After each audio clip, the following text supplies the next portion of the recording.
April 23, 1985. On that day, the Coca-Cola Company took arguably the biggest risk in consumer goods history, announcing that it was changing the formula for the world's most popular soft drink, and it made one of the classic marketing mistakes. Before moving to this video, just a humble request to you. If you like this type of content, please do like this video and share this video with your friends. It would indicate to me that I should continue to make these types of videos. Also, don't forget to subscribe the channel in order to stay updated with upcoming and interesting case studies. Moreover, I have given some case study link in the description of this video. With that being said, let's jump into this video.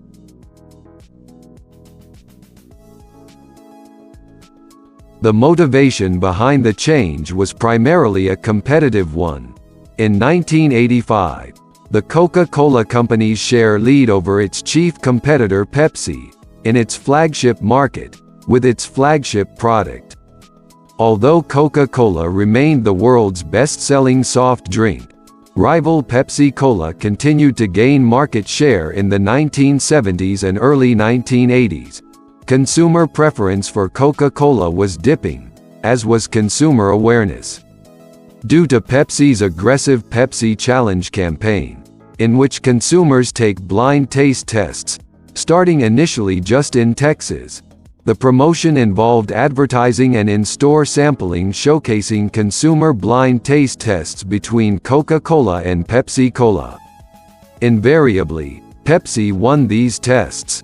It was surprising to learn that most consumers preferred the flavor of Pepsi.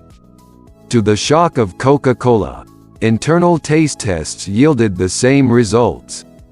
Fearful that the promotion, if expanded nationally, could take a big bite out of Coca-Cola's sales, especially among younger cola drinkers, Coca-Cola felt compelled to act. Coca-Cola executives grew convinced that its soda's taste was the reason for its declining market share. Since its introduction in 1886, Coca-Cola's secret recipe had been tweaked several times, such as when changing sweeteners from cane sugar to beet sugar to corn syrup, but its taste had remained constant. Coca-Cola's strategy was to change the formulation of Coke to more closely match the slightly sweeter taste of Pepsi. To arrive at a new formulation, Coke conducted taste tests with an astounding number of consumers, 200,000. The findings from this research clearly indicated that consumers, overwhelmingly, preferred the taste of the new formulation to the old one. Brimming with confidence, Coca-Cola announced the formulation change with much fanfare. Consumer reaction was swift but, unfortunately for Coca-Cola, it came as negative. The simple fact is that all the time and money and skill poured into consumer research on the new Coca-Cola could not measure or reveal the deep and abiding emotional attachment to original Coca-Cola felt by so many people.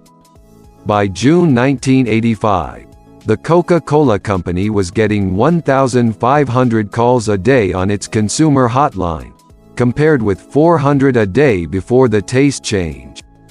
When the taste change was announced, some consumers panicked, filling their basements with cases of Coke. Finally, 79 days after their initial announcement, in the summer of 1985, after several months of slumping sales, Coca-Cola announced that the old formulation would return as Coca-Cola Classic and join New Coke in the marketplace. That July, the story that the old Coca-Cola was returning to store shelves as Coca-Cola Classic led 2 network newscasts and made the front page of virtually every major newspaper. Consumers applauded the decision. In just 2 days after the announcement of Coca-Cola Classic, the Coca-Cola Company received 31,600 telephone calls on the hotline. Coca-Cola was obviously more than just a soft drink. Coca-Cola Classic quickly outsold New Coke and within a few months had returned to its position as the top-selling sugar cola, ahead of Pepsi. The New Coke taught Coca-Cola a very important lesson about its brand.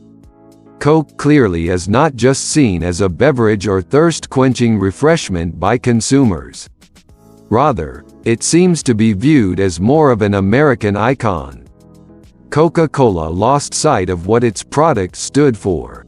In its earliest years and throughout its journey, Coke represented the traditions of the older generations and symbolized friendship and unity. Pepsi, on the other hand, appealed to the younger generation and kept in movement with the fast-paced change youth encouraged. When Coca-Cola came out with New Coke, it was a marketing strategy hoped to capture the hearts of the younger generations in the way Pepsi did. In doing this, Coca-Cola forgot their initial and most loyal consumers, which were those from the older generations. Another lesson is that while Coca-Cola compared their new product to Pepsi, they never compared it to the original recipe. If consumers were presented with an opportunity to do a taste test between the original Coke and the New Coke, the preferences may have been very different. Having that input would have given Coca-Cola a clearer perspective of what their consumers actually wanted. Moreover, the psychological response to a brand can be as important as the physiological response to the product. At the same time, American consumers also learned a lesson: just how much the Coke brand really meant to them. When in competition, always keep your most loyal consumers at the forefront of the decisions you make. If you lose the hearts of those who were with you when you first started, you risk losing the very foundation of your product. It is possible to reach out to newer consumers while still pleasing your loyal customers. Imagine how things might have been different if Coca-Cola introduced its new recipe without taking the original Coke off the shelves. When taking risks, be prepared for all possible outcomes, good or bad. Coca-Cola never thought its new recipe would cause an uproar, but now it's a mistake learned from. Your consumers are the ones who control the success of your product. Thank you everyone for watching this content. I hope you like this video. Then please give this video a thumbs up and share this video with your friends. That would mean a lot to me. And do not forget to hit the subscribe button and subscribe the channel for more such interesting and engaging case studies on strategies used by various organizations across the world.